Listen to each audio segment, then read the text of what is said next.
Graça e paz, boa tarde a todos. Estamos aqui, eu e o pastor presidente, em um momento na mesa, né, pastor? E é uma gratidão, uma gratificação muito grande poder receber o pastor Alfeu, o pastor presidente da Igreja Assembleia de Deus Amor à Vida, a DAV. E esse é um momento de mesa que nós estamos acostumados a fazer, né, pastor? Momento de sentarmos, comer uma bolachinha, um bolinho, tomar um café e compartilhar das coisas que Deus tem realizado em nossas vidas, né? E hoje estou até sem palavras para agradecer o pastor por estar na minha casa. Eu que agradeço a recepção que eu tive aqui. Vocês são muito queridos, muito amados. Amém. E é um prazer muito grande estar aqui com vocês. E se eu puder partilhar alguma coisa com vocês, seria um prazer. E interessante que, né, nós hoje conversamos já bastante acerca do discipulado, mas quero saber, que nem eu falei para o senhor, como que começou o chamado do Senhor, né? Porque uma das maiores dúvidas nos dias atuais é a questão de como descobre o dom. Descobrir o chamado dela, para ela exercer aquilo que Deus tem para ela, né? Pode ficar à vontade, pastor. Nós aqui estamos em casa, né?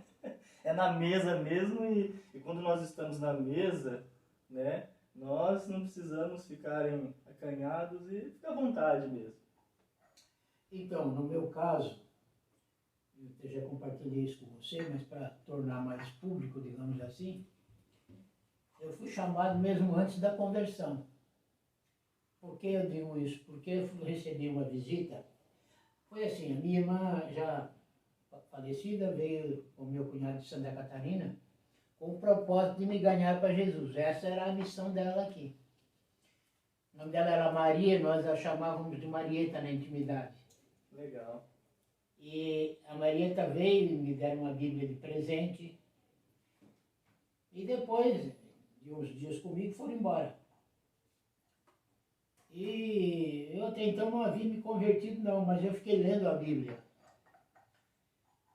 E dias depois, acho que na semana seguinte que eles foram embora, eu recebi a visita de uma comissão da igreja, de obreiros, eram 3. Um deles eu me lembro o nome até hoje, chamava Manuel Gomes, ele era um presbítero.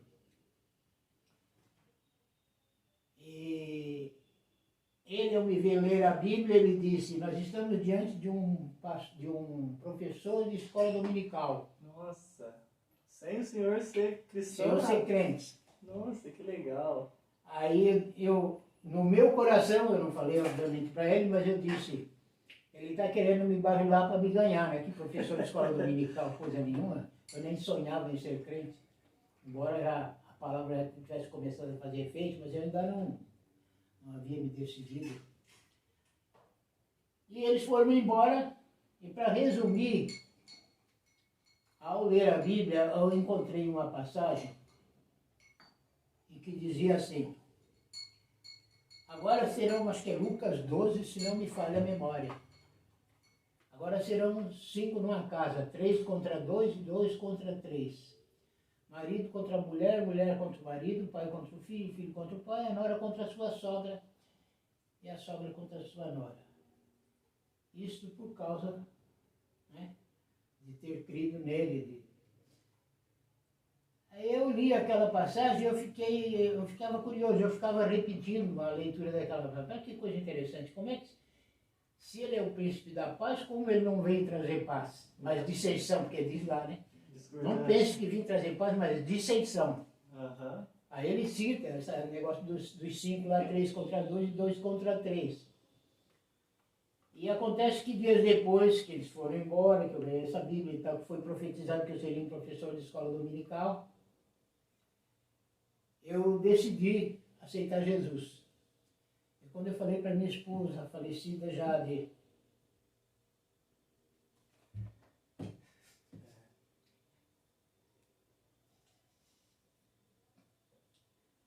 Quando eu falei para ela que eu ia ser crente, ela falou, se você for ser crente, eu vou embora de casa, faço as malas e vou embora agora.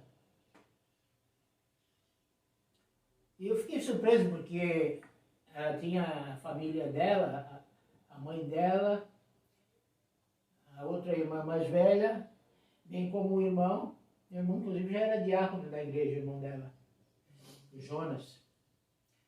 E eu fiquei surpreso com aquela atitude, mas eu falei para ela que a minha conversão tinha acontecido, era verdadeira e eu não ia abrir mão dela de jeito nenhum. Aí me vinha aquela palavra vinha me alertando, porque Deus sabia que eu ia ter esse tipo de problema. Por isso que aquela palavra falava tanto comigo. Falando tanto a questão da Me preparando. te preparando para o conflito que ia ter. Em casa. E ela chegou a fazer de fato as malas, mas não chegou a sair de casa não. Eu apenas expus para ela o seguinte. Eu quero que vocês saibam também um outro detalhe da vida minha conjugal. Eu, quando conheci a minha esposa, eu fiz um pacto com ela. Nós fizemos um pacto de não violência. Nossa, que legal, que eu bacana, olha eu tinha 22 anos, não sabia nada de crente, nem sonhava. E eu fiz um pacto com ela. Vamos fazer o seguinte, ó, se um dia alguém cometer uma falta grave, a ponto de que quando as pessoas chegam à violência, nós não faremos isso. Cada um toma o seu rumo e pronto. Sem violência. Que bacana. E nós fizemos esse acordo. E nesse dia, que eu falei que ela falou que ia embora, aí então eu lembrei ela que nós tínhamos já 3 filhos, né? Porque o Maurício não tinha nascido ainda. O Maurício foi o único que nasceu depois da minha conversão. E eu disse, nós temos 3 crianças para cuidar.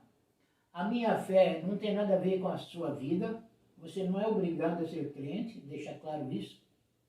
E eu tomei essa atitude e repito, ela é definitiva, não volto atrás, ainda que você cumpra o que você falou. E eu fui firme nisso aí, continuei indo para a igreja. Um dia eu cheguei na igreja, ou foi do trabalho, não me lembro agora, e as minhas crianças, a mais velha que é agora pastora lá em Tapicirica da Serra, elas tinham ido na igreja católica, na escola, perdão, e as freiras foram na escola pegando o nome das crianças que iam fazer a primeira comunhão. E as minhas filhas disseram, ó, meu pai não vai concordar, porque meu pai agora é crente. Aí ela falaram, então fala para sua mãe vir falar comigo, com o padre de Vila Missionária. Aí ela foi. E Deus usou o padre de uma maneira maravilhosa. O padre falou para ela, que religião que é o seu marido? Ah, ele é da Assembleia de Deus. Ele falou, ah, filha, muito bem. Eu acho muito bonito um crente fiel que vai e que não volta para trás. Não, vamos fazer o seguinte, não vamos contrariar o seu marido. Até porque vai chegar o dia que vai ser um só pastor e um só rebanho mesmo. O padre falou para ela. Eu gostaria, inclusive, muito de conhecer seu marido. Que legal. O padre deu essa palavra. Ela vem para casa, mas ainda resistente. Uhum. Eu falei, ó, filha, você faz o que você achar melhor da sua vida. Porém, as minhas filhas são menores e eu vou levá-las para a igreja e, se for o caso, vamos ser batizadas na igreja evangélica. Agora você não, você é de maior, tome a sua decisão, que você achar melhor. Aí um dia ela falou assim, depois desses acontecimentos, bem, é o seguinte, eu vou começar a ir na igreja, mas não pense que eu vou ser crente, eu vou lá para reparar, para observar. Eu falei, fica à vontade. Aí começaram a frequentar a igreja, e um dia, para minha surpresa, eu estava geralmente muito concentrado na oração, orando em espírito, com os olhos fechados. Quando eu abri os olhos, eu olhei, eles estavam todos lá na frente aceitando Jesus. Que bênção, pastor, que bênção.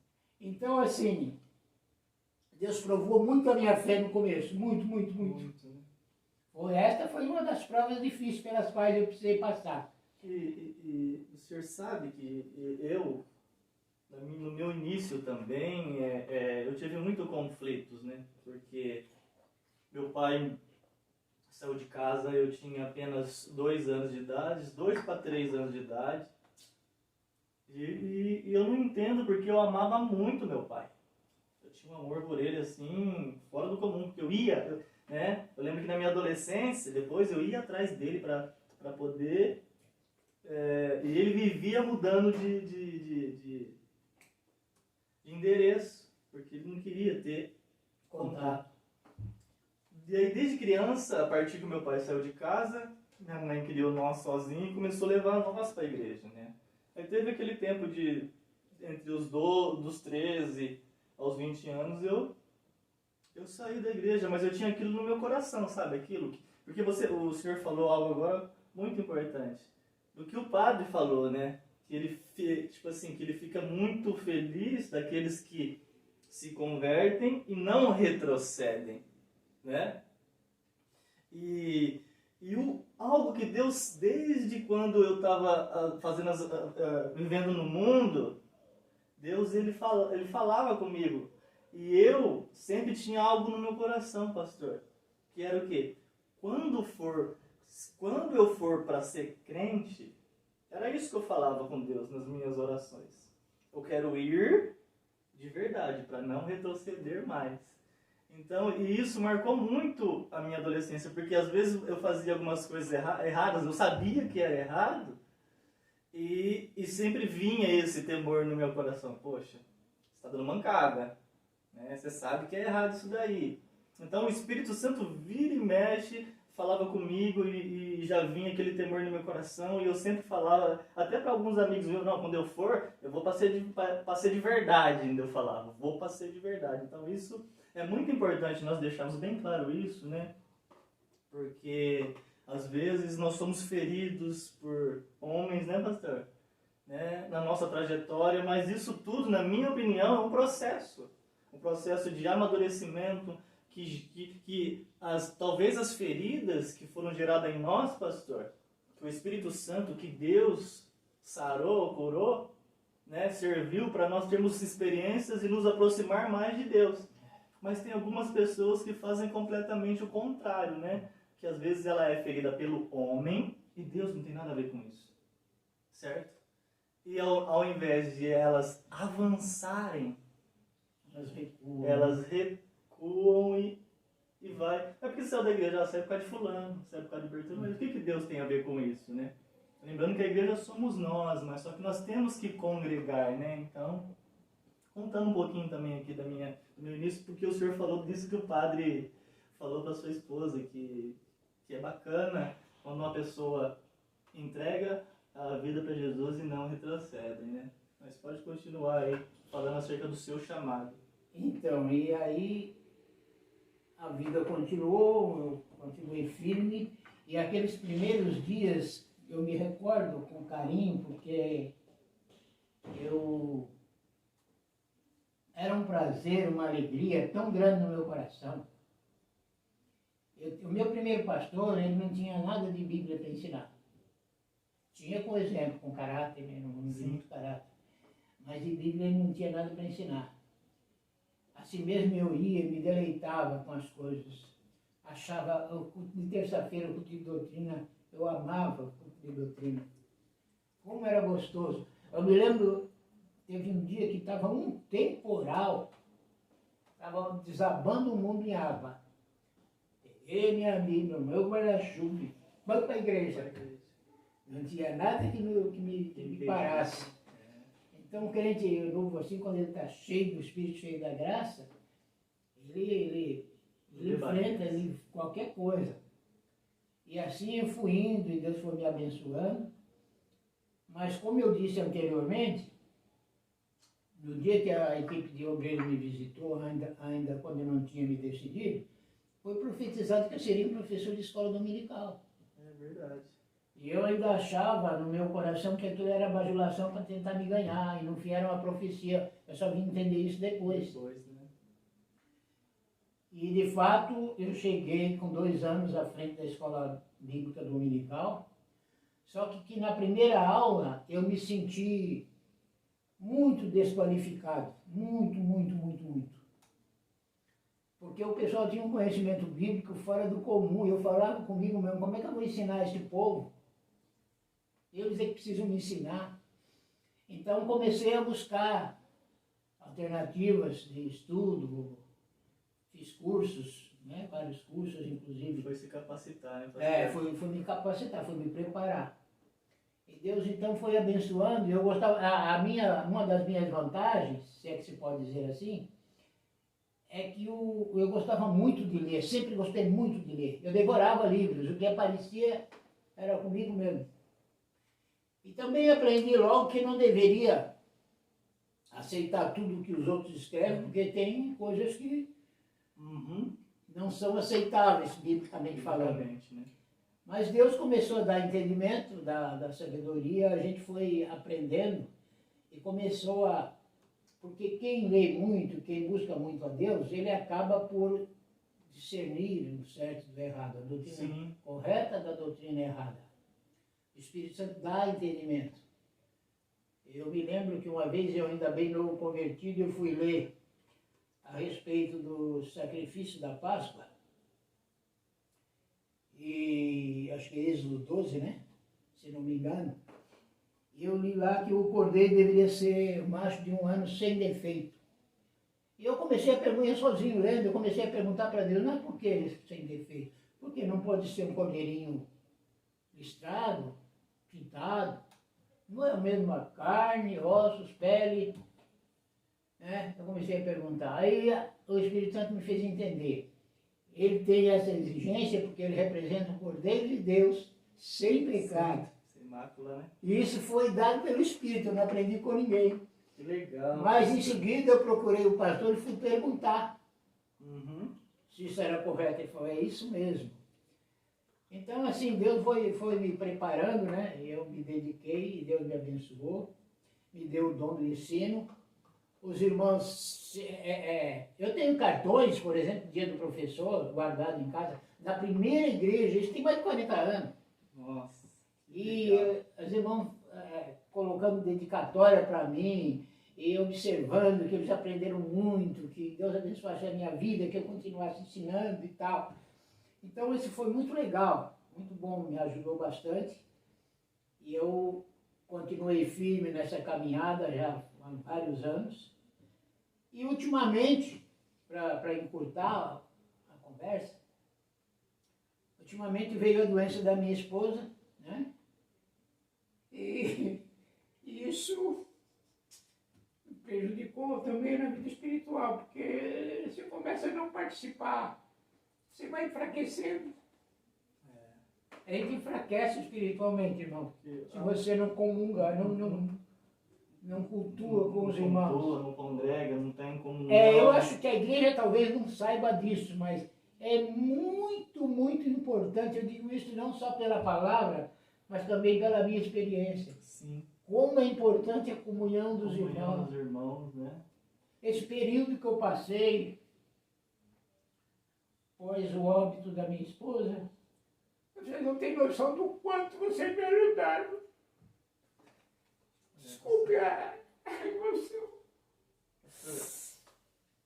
A gente fica grato em Me ajudaram demais. A gente fica grato em poder compartilhar, né, esses momentos, porque eu acredito que igreja é isso, pastor. É bem isso mesmo. Igreja é isso, não só nos momentos bons nós estamos presentes, mas nos momentos de luto. Porque eu acredito, pastor, que o momento que nós mais aprendemos é no momento de luto, né? E o senhor falando agora na questão dos livros, que o senhor devorava livros e mais livros, eu lembrei do Emerson agora, do o Emerson, porque, né, na nossa igreja, graças a Deus, agora nós estamos desenvolvendo essa cultura da leitura, né? A liderança, principalmente, estão lendo bastante.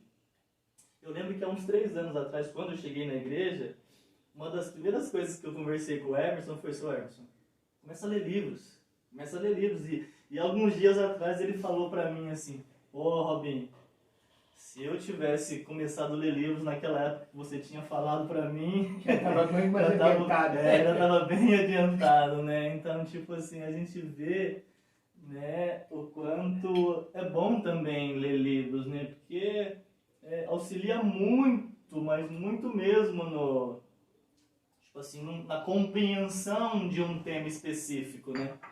Você deve se lembrar que a Bíblia diz que nós aprendemos uns com os outros. Já deve ter lido. Sim, E ler livro é uma das maneiras de aprender com os outros. exatamente. Já mata por aí a charada, né? E que nem eu comentei com o senhor há pouco, nós estávamos conversando aqui, eu demorei um pouquinho mais para me descobrir o meu Não é todo mundo igual, né? Porque o chamado de Deus, ele vai direcionando, guiando cada um de uma maneira, né? E eu, por incrível que pareça, a primeira oportunidade foi no louvor. Cantando, né?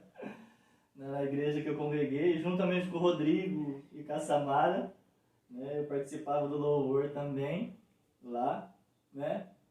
E o que eu acredito também, pastor, quando não tem uma palavra específica que nem foi para o Senhor foi uma palavra específica. O Senhor vai ser um professor da escola dominical. Então, quando vem aquela palavra específica, a gente se agarra naquela palavra e trilha o caminho baseado naquela palavra. Mas é bom esse momento de mesa, porque dá pra gente também, às vezes, dar um start, né? Na vida de alguém que vai estar assistindo depois desse momento de mesa. E uma das coisas que eu sempre falei para Daniela e sempre falo também, que pra gente, pra nós, né, descobrirmos o nosso chamado, é uma palavrinha fantástica, que é a obediência. É dizer sim para aquilo que vem às suas mãos, né? E comigo foi assim, porque eu não sabia cantar, eu era desafinado, ainda sou. Mas daí me chamaram para participar do louvor e, tipo assim, todos os novos convertidos que chegam na igreja, quando olham pro louvor, nossa, como é bonito, né? Ver os irmãos tocando, ver... Então, automaticamente já é o propósito, é o objetivo de tudo. E é bonito mesmo. E é bonito, eu quero estar ali, né? E eu recebi a oportunidade, eu falei assim, sim, eu vou. E comecei. Mas não era aquilo ainda o meu chamado. Aí depois eu tive a oportunidade de participar do teatro. E mais uma vez eu disse sim. E ao ponto de eu me tornar líder do Ministério de Teatro. Daí eu percebi que no teatro eu tinha uma desenvoltura bem melhor do que no louvor, né? Porque no teatro você interpreta, no teatro você tem a oratória, né? Então já está bem mais ligado ao que era para mim, aquilo ali me deixava feliz. Mas, daí depois a nossa igreja se tornou uma igreja em célula, né? A igreja que eu participava, aí eu comecei a ser um líder de célula. Porque às vezes as pessoas veem nós pregando no púlpito e acham que a gente sempre pegou no púlpito. Mas eu comecei pregando primeiro, pastor, primeiro lugar. Meu primeiro púlpito foi numa sala igual essa, assim, com alguns amigos que eu convidei para participar da minha célula e comecei a desenvolver ali o meu chamado, que é isso, a questão do discipulado, a questão de orientar, auxiliar, caminhar junto com os discípulos, né? Então, né? Aí, quando eu sentei na cadeira ali, na mesma posição que os discípulos, porque quando nós estamos sentados à mesa, nós estamos na mesma estatura, não tem ninguém que é maior do que o outro, nem menor. O que aconteceu? Meu coração se encheu de alegria, porque quando o coração enche de alegria daquilo que você está fazendo, né, é algo, quando você vê um discípulo crescendo, né, pastor? Não tem coisa mais gratificante. Poxa, eu consegui auxiliar aquele casal, eu consegui auxiliar aquele irmão, aquela irmã, e isso é maravilhoso, não tem nada que se pague, né? E aí eu encontrei o meu chamado aí, pastor, através da obediência. Eu obedeci o ID para cantar no louvor, depois eu obedeci o ID para estar no teatro e depois eu me encontrei obedecendo para poder estar liderando uma célula, mesmo sem experiência, mas o que? Obedecendo. Então eu acredito que o primeiro passo para nós descobrirmos o nosso chamado, na minha opinião, quando não tem uma palavra específica, que nem foi para o Senhor, é a obediência. Né? E a gente descobre também os nossos talentos. No meu caso, por exemplo, você viu que eu falei, eu testemunhei, que na primeira lição de escola dominical eu me senti perdido, porque eu estava diante de uma turma que dominava a Bíblia com muita facilidade. Sim. E eu falei, não posso ensinar essa gente, porque eles são muito superiores a mim no conhecimento. Então eu vou ter que buscar. Sim. Então eu busquei me aperfeiçoar.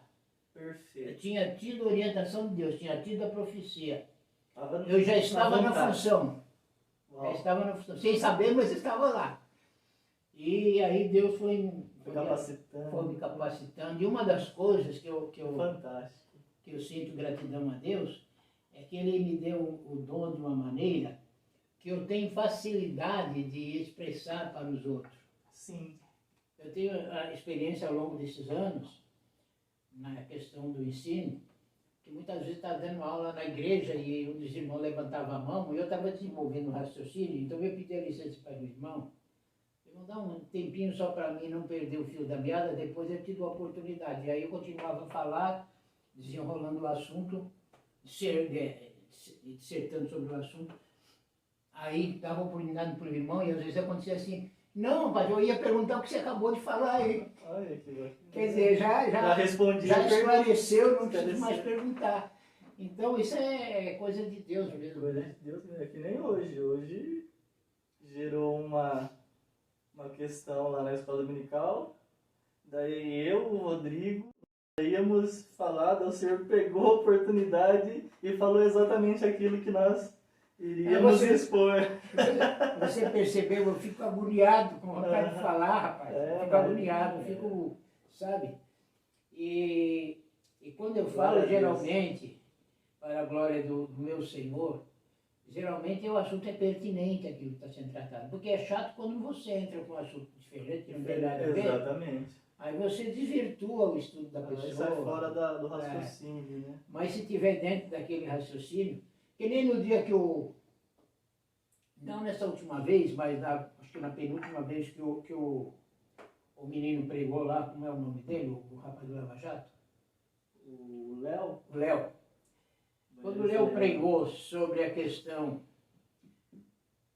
do... Quanto vale não, como é que é? Como era a expressão que ele usava? Ele usava uma expressão interessante. Nada vale, diz o pregador, lembra disso? Eu lembro. Dessa expressão. E ele começou a desenvolver o tema, inclusive ele foi bem, achei que ele foi muito bem. Muito bem. Me veio à mente o Salmo 49. E o Salmo 49 diz assim, que os ricos, né, pensam que as suas riquezas permanecerão para sempre. Eles chegam a dar os seus nomes às suas terras. Não sabem que eles são como os animais que perecem. Né, pastor? E que a sua riqueza não ficará eternamente, como eles imaginam. E depois no final ele vai dizer, quase no final ele vai dizer assim, eles não poderão remir ao seu irmão, pois o preço da alma deles é caríssima, e os seus recursos se esgotariam antes. Então é impossível com a riqueza alguém remir alguém. Então a riqueza na hora da salvação não vale nada. Não vale nada. Às vezes atrapalha, inclusive. Às vezes atrapalha. A pessoa vira idólatra do dinheiro. O Deus deles é o mamão, é o dinheiro, né? Ou como dizia o meu antigo pastor, é o mamão. É o mamão. Pastor, que conversa agradável. Eu quero que o senhor volte aqui para nós darmos continuidade, porque hoje ficou só no momento do comecinho do chamado. Mas mais para frente eu quero que o senhor volte aqui para a gente falar acerca do ministério do senhor, da DAV, né? Que o senhor é presidente. Mas eu quero agradecer a oportunidade de nós termos esse momento aqui de mesa e compartilhar com os nossos irmãos, né? E é uma honra muito grande da nossa parte